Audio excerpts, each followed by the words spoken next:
ආයුබෝවන් සියලු දෙනාට මම අද ඔයාලට කියන්න බලාපොරොත්තු වෙන්නේ මේ දවස්වල හැමෝම ග්‍රාම සේවක විභාගයට ඇප්ලයි කරනවා.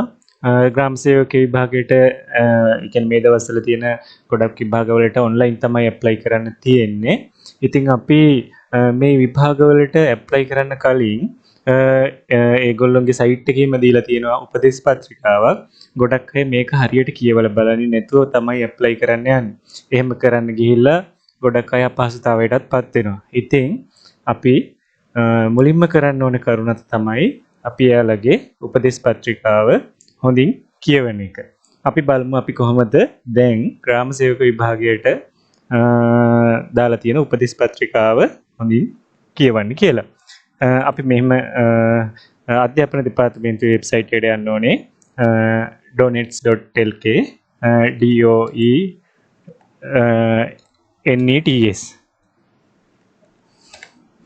donets.lk මේ විදිහට donets.lk කියලා URL එක ගහලා අපි ගියාම විභාග දෙපාර්තමේන්තුවේ වෙබ්සයිට් එක අපිට ලෝඩ් වෙනවා. එතකොට අපි වෙබ්සයිට් එකේ පහළට ගියාට පස්සේ අපිට මෙන්න මෙතන තියෙනවා online applications කියලා එකක්. අපි online applications recruitment EB exams කියලා. අපි ඒක උඩ ක්ලික් කරාම අපිට මෙන්න මේ වගේ page එකක් තමයි load වෙන්නේ. ඒකේ තියෙනවා අපි apply exams කියලා. අපි apply exams උඩ ක්ලික් කරාට පස්සේ මේ දවස්වල දැනට online apply කරන්න පුළුවන් exams list එකක්ම අපිට මේකේ display වෙනවා. ඉතින් අපිට ග්‍රාම සේවක exam එක තමයි ඕනේ. ග්‍රාම නිලධාරී exam එක තමයි අපිට ඕනේ. ඉතින් අපි මෙතන ග්‍රාම කියලා type කරනකොටම අපිට මෙතන auto filter වෙලා එනවා අපිට අදාළ exam එක. කියවලා බලන්න පුළුවන්. එතකොට මෙතන තියෙනවා instruction කියලා button එක. ඉතින් අපි මේ instruction උඩ click කරාට පස්සේ අපිට මෙතන ඒගොල්ලෝ ග්‍රාම නිලධාරී exam එක apply කරන්න කලින් ඒ ආයුධම්කරුවන්ට දීලා තියෙනවා උපදේශ කිහිපයක්. අපි බලමු ඒ ටික මුලින් ඉඳන් හරියට. ඉතින්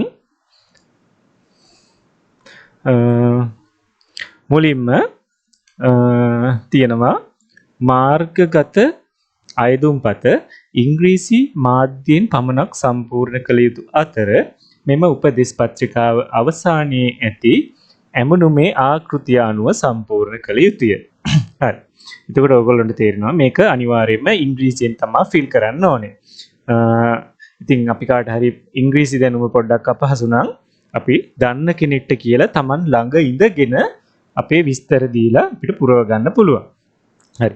ආයුධම්කරු විසින් මාර්ගගත ආයුධම්පත් තුලත් කරනු ලබන ජංගම දුරකථන අංකය වෙත විභාගය සම්බන්ධව සිදු කරනු ලබන සියලුම දැනුම් දී SMS මගින් එවනු ලබන බැවින් අයදුම්කරු වෙත එම තොරතුරු ලබාගත හැකි ජංගම දුරකථන අංකයක් යෙදිය යුතුය.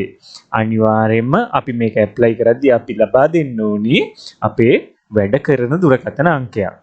හරිනේ. එක් අයදුම්කරුවෙකු හට ඉදිරිපත් කළ හැකි වන්නේ එක් අයදුම්පතක් පමණි. ඒ කියන්නේ අපිට ආයුධම්පත් කිහිපයක් ඉදිරිපත් කරන්න බෑ. අපිට එකක් බැරි වුණොත් එකක් හරි හම්බ වෙන්නේ කියලා කිහිපයක් ඇප්ලයි කරන්න බෑ. මාර්ගගත පද්ධතියට ප්‍රවේශ වීම සඳහා ඔබගේ ජාතික හැඳුනුම්පත් අංකය නිවැරදිව ඇතුළත් කරන්න. අන් අයගේ ජාතික හැඳුනුම්පත් අංක ඇතුළත් කිරීමෙන් වළකින්න. එතකොට අපිට හොඳටම තේරෙනවා අපේ නමින් අපි exam එක ඇප්ලයි කරන්න නම් අපි අපේ ඩෙන්ටි කාඩ් නම්බර් එක තමයි මේකට ඇතුළත් කරන්න ඕනේ.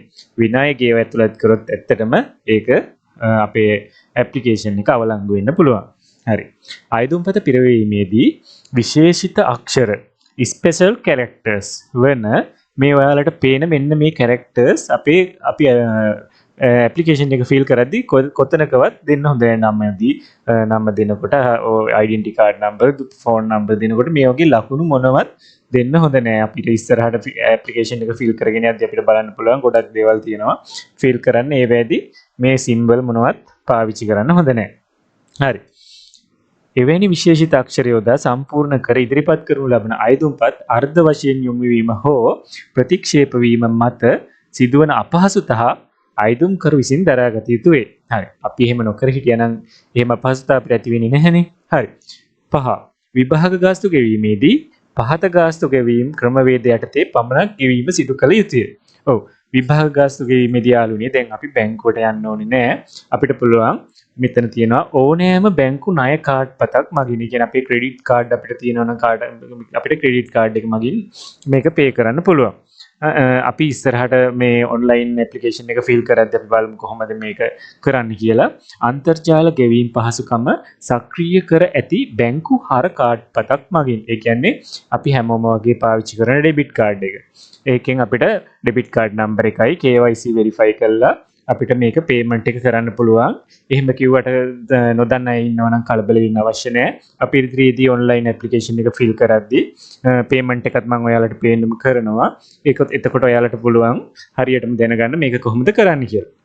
ඊට පස්සේ තියෙනවා ලංකා බැංකු B app ජංගම දුරකථනයේ යෙදවීම මගින්. හරි.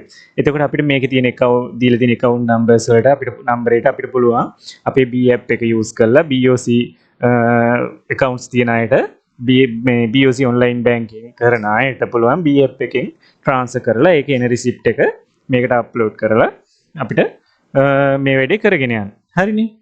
ඊට පස්සේ ඕනෑම ලංකා බැංකු ශාඛාවක් මගින්. කියන්නේ any bank of Ceylon branch. හරිනේ. ඕනෑම ලංකා බැංකු ශාඛාවට ගිහිල්ලා අපිට ස්ලිප් එකක් පුරවලා මේක සල්ලි දාන්න පුළුවන්. එතකොට ලංකා බැංකු ශාඛාවක් මගින් හෝ B app යෙදවීම මගින් ගෙවුම් සිදු කිරීමට අදාළව ඔබට අනන්‍යව මෙන්න මේ E වලින් පටන් ගන්න නම්බර එකක් ලැබෙනවා. ඒකට කියන්නේ අපි රෙෆරන්ස් නම්බර එක කියලා.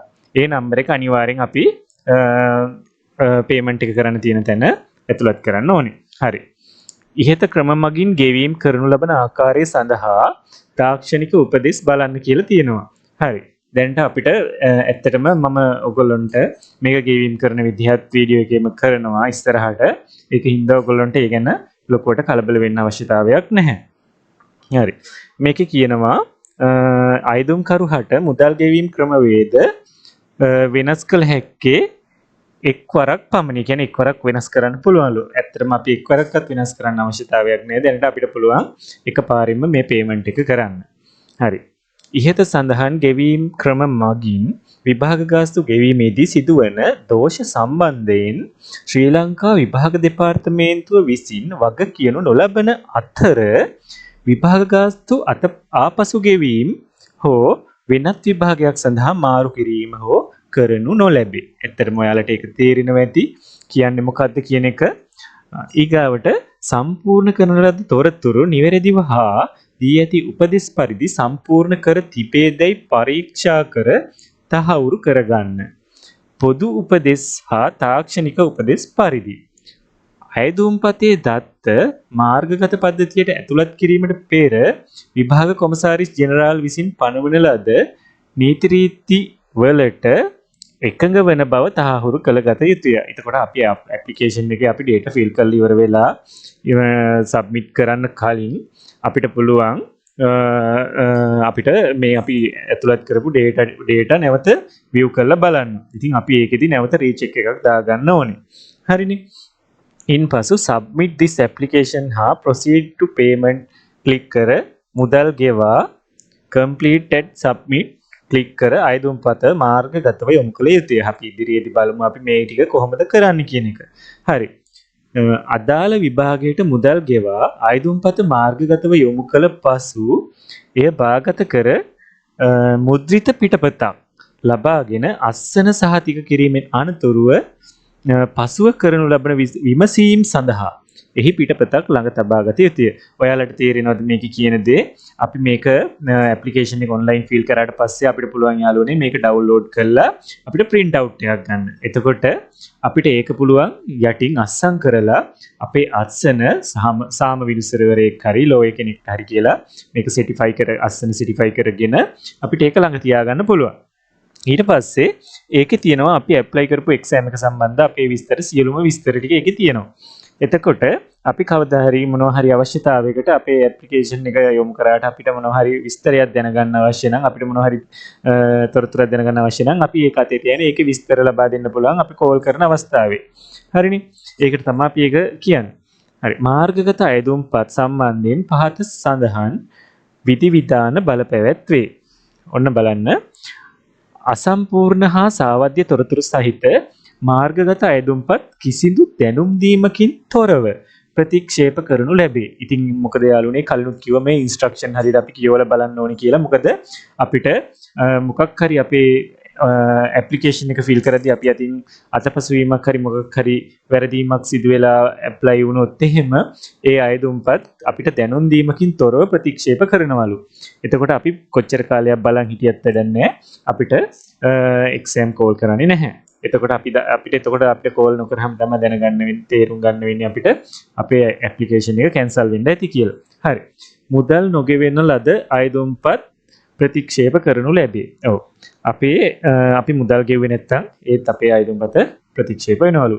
දැනට රාජ්‍ය පළාත් රාජ්‍ය සේවයේ නියුතු නිලධාරීන් අයදුම්පතේ පිටපතක් පෞද්ගලික ලිපිගොනුවට ඇතුළත් කිරීම සඳහා ආයතන ප්‍රධානියා වෙත බාර දිය යුතු අතර ඒ කියන්නේ දැනට රාජ්‍ය සේවයේ නියුතු අයත් මේ එක්සෑම් එක ඇප්ලයි කරනවා. එතකොට ඒකේ අය අපි ඒ අලත් අපි මේවා අපි කලින් කිව්වා වගේ මේකේ ඇප්ලිකේෂන් එකේ print out එකක් අරගෙන ඒක අස්සන සර්ටිෆයි කරලා අපි ඒගොල්ලෝ වැඩ කරන ආයතනයේ ප්‍රධානියට ලබා දීලා ඒක ඒගොල්ලන්ගේ තියෙනවනේ පෞද්ගලික ලිපි ගොනුවක් අන්න ඒකට ඇතුළත් කරලා ඊට පස්සේ ආයි අපි මේක සම්මුඛ පරීක්ෂණයට යන අවස්ථාවේ ඒ ආයතන ප්‍රධානියාගෙන් සේවා සහතිකයක් සහ අපේ ඇප්ලිකේෂන් එකත් සර්ටිෆයි කරගෙන එන්න ඕනේ. හරිනේ. ඊට පස්සේ අයදුම්පතේ මුද්‍රිත පිටපත තැපෑල මගින් එවනු ලබන අවස්ථාවේ උදාහරණයක් විශේෂ අවස්ථා සහිත අයදුම්කරුවන්. එතකොට අවස්ථාවේ නැතිවීම හෝ ප්‍රමාද වීම සම්බන්ධව ශ්‍රී ලංකා විභාග දෙපාර්තමේන්තුව විසින් වගකීම් නොලැබේ. හැම වෙලාවෙම කිසිම හේතුවක් මත කිසිම දෙයකට ඒ ශ්‍රී ලංකා විභාග දෙපාර්තමේන්තුව වග කියන්නේ නැහැ කියලා තමයි හැමතැනම කියන්නේ. හරි. විමසීම් කිරීම. එතකොට කාර්යාල වෙලාවන් වලදී විමසීම් කරන්න කියලා අපිට අවශ්‍ය දේවල් දැනගන්න පහළ තියෙනවා කරුණු හතරක් දාලා විභාගයට අදාළ කරුණු පිළිබඳව දැනගන්න පුළුවන් ගැසට් පත්‍රයේ විභාග නිවේදනයේ සඳහන් වන අමාත්‍යාංශය දෙපාර්තමේන්තුව මගින් අපිට ඒ විස්තර දැනගන්න පුළුවන්. එතකොට විභාග අයදුම්පත් යොමු කිරීමේදී ඇතිවන සාමාන්‍ය ගැටලු පිළිබඳව ආයතනික විභාග සංවිධාන ශාඛාව ෆෝන් නම්බර එක තියෙනවා 011366 1244. ඊට අමතරව විභාග අයදුම්පත් යොමු කිරීමේදී ඇතිවෙන තාක්ෂණික ගැටලු පිළිබඳව අපිට පරිගණක ශාඛාවෙන් උපදෙස් ලබා ගන්න පුළුවන් 0111 27යි 84යි 226 කියන දුරකථන අංකයෙන්.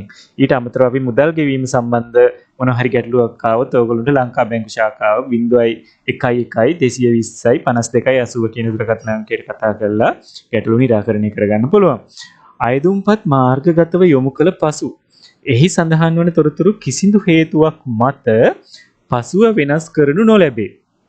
එබැවින් අයදුම්පත් නිසි පරිදි සම්පූර්ණ කර ඉදිරිපත් කිරීම අයදුම්කරුගේ සම්පූර්ණ වගකීම වේ. ඇත්තටම යාළුවනේ මේකේ මේ ඇප්ලිකේෂන් එක කම්ප්ලීට් කරනකොට ගොඩාක් ලොකු දේවල් කරන්න නැහැ. ඇත්තටම පොඩි දේවල් ටිකක් තමයි ෆිල් කරන්න තියෙන්නේ. ඒක නිසා අපි හොඳ කල්පනාවෙන් අවබෝධයෙන් මේ දේවල් මේ කරුණු සියලුම දේවල් ඔලුවට අරගෙන ෆිල් කරොත් ඇත්තටම මේක අපිට මේ නිවැරදිව මේ ෆිල් කරගන්න පුළුවන්. හරිනේ. අයදුම්පතේ මුද්‍රිත පිටපතේ සිදු කරනු ලබන කිසිදු සංශෝධනයක් වළංගු සංශෝධනයක් ලෙස සැලකනු නොලැබේ. ඇත්තටම අපි අර ඇප්ලිකේෂන් එක ඔන්ලයින් ෆිල් කරලා අපි print out එකක් ගන්නවනේ. ඒක අපි ඊට පස්සේ මුද්‍රණය කරාට පස්සේ ඒකේ තියෙනවා කිසිම හේතුවකින් වෙනස් කරන්න බෑ. ඒවා වළංගු සංශෝධනයක් විදිහට පිළිගන්නේ නැහැ කියලා තමයි කියන්නේ. අයදුම්පත් බාර ගන්න අවසාන දිනට මුදු පිටපත් soft copy සඳහන් තොරතුරු නිවැරදි තොරතුරු බවට සලකා ඉදිරි කටයුතු සිදු කරනු ලැබේ. ඔව්. ඒක ඔයගොල්ලන්ට තේරෙනවනේ මොකද්ද කියන්නේ කියලා. හරි. ඊගාවට මේ තියෙන්නේ අර උඩින් කියපු තාක්ෂණික උපදෙස් ටික. හරිනේ. මේ කියන්නේ පද්ධතියට ප්‍රවේශ වීම ඉඳන් මෙතනින් උපදෙස් මේ දීලා තියෙනවා. එතකොට යාළුවනේ මම ඊගා වීඩියෝ එකෙන් ඕගොල්ලොන්ට පද්ධතියට ප්‍රවේශ වෙන්නේ කොහොමද? ඊට පස්සේ අපි මොකද්ද තෝරන්න ඕනේ? ඔන්ලයින් ඇප්ලිකේෂන් එකේ කොහොමද පිළිවෙලට ෆිල් කරගෙන යන්නේ? ඒ කියන තොරතුරු ටික මම ඔයාලට ඉතාම පැහැදිලිව මේ විදිහට වීඩියෝ එකක් අරගෙන එන්න. ඒත් එක්කම දැන් ඔයාලට මේ ඉහළ අපි කතා කරපු කරුණු ටික හොඳට ඔළුවට ගත්තොත් මේ ඇප්ලිකේෂන් එක ඔන්ලයින් ෆිල් කරගන්න පුළුවන්. ඒත් එක්කම ඉංග්‍රීසි දැනුම පිළිබඳව මොකක් හරි ගැටලුවක් තියෙනවා නම් ඔයාගේ සහෝදරයෙක් හරි ඥාතියෙක් හරි ඒ පිළිබඳ දැනුම තියෙන කෙනෙක් හරි සම්බන්ධ කරගන්න මේක ෆිල් කරන්න. අනිවාර්යෙන් එයාට දීලා ඔයා ෆිල් කරන්න දීලා ඔයා පැත්තක ඉන්න එපා. අනිවාර්යයෙන්ම ඔයත් එයත් සමග එකතු වෙලා කතා කරලා මේ ගැන තමයි මේක ෆිල් කරන්න ඕනේ. ඒක තමයි අනිවාර්යෙන් වෙන්න ඕනේ. නැත්තම් ඔයා ගොඩක් වෙලාවට ඔයාගේ ඇප්ලිකේෂන් එක රිජෙක්ට් වෙන්න ඉඩ තියෙනවා. මොකද ඔයා තමයි ඔයාගේ විස්තර විවරදිව දාන්නේ. හරිනේ. එහෙනම් යාළුවනේ බොහොම ස්තුතියි. මම ඊගාවට මේ ඔන්ලයින් ඇප්ලිකේෂන් එක කොහොමද දාන්නේ කියන්නේ අපි කොහොමද මේ එක්සෑම් එක ඔන්ලයින් ඇප්ලයි කරන්න කියලා ඔයාට පැහැදිලිව ස්ටෙප් බයි ස්ටෙප් පියවරෙන් පියවර එක ඔයාට කියලා දෙන්න. මාත් එක්ක රැඳිලා ඉන්න. ඉතින් තව පොඩි වේලාවක් ඇතුළත මම බලාපොරොත්තු වෙනවා ඊගාවට කොහොමද මේ ඔන්ලයින් එක්සෑම් එක ඇප්ලයි කරන්නේ, පේමන්ට් එක කරන්නේ කොහොමද, සබ්මිට් කරන්නේ කොහොමද කියලා ඔයාලට කියලා දෙන්න. හරි, ස්තුතියි. ආයි හම්බෙමු යාළුවනේ.